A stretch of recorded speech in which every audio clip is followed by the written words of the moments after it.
how do you build a circular business? Yeah, so you identify a waste stream. This is kind of a bit of generic because we are looking at a circular business. So which waste stream do you think you can work with? Helen said she works with plastic. As sequence, the people say they are working with organics. Others, for example, in the ghettos, they look at grass. What waste stream do you look at? And of course, this is informed by the baselines or by your own research that you can do. But you may not go to the field, but there's a lot of data on internet which you can still rely on to know what waste stream, how do I deal with it, how is its abundance, something like that. Is it food waste? Is it plastic bottle? Is it agricultural waste? Is it used textile?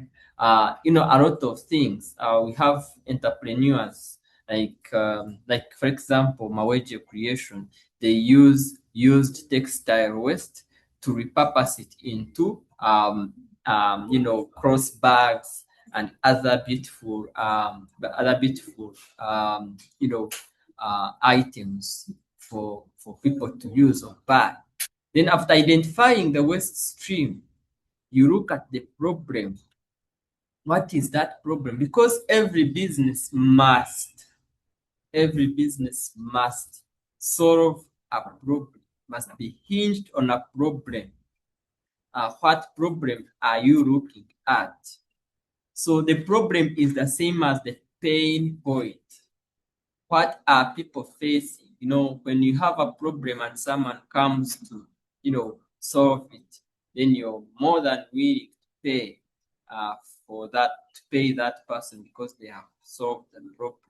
So you identify that problem. So the next step, you create value. Which value do I create, to solve this problem? Can I transform this waste to fertilizer so that people can buy them?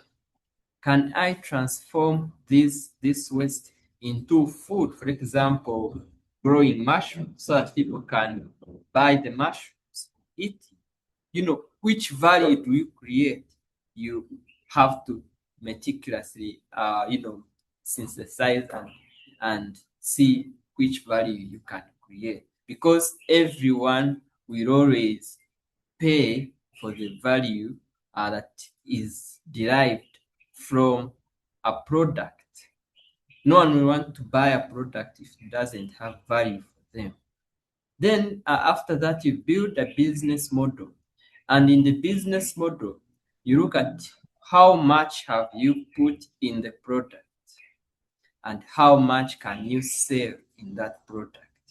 If I have produced 1 kilogram of briquettes, how much have I incurred? Maybe I've incurred 500 shillings to produce a kilogram of briquettes. Then how much do I sell? I should be able to sell at a price that is over the cost of production. So that is the business model. That's how you build the business model. You understand the unit cost of a product, then you set a unit price of the product. So that at the end of the day, you have a reasonable profit margin that will keep you running and building the business and sustaining it and transforming the communities and absorbing more waste and creating more jobs and doing a lot of work. So basically, those are the 4 key things that you need to build a circular business.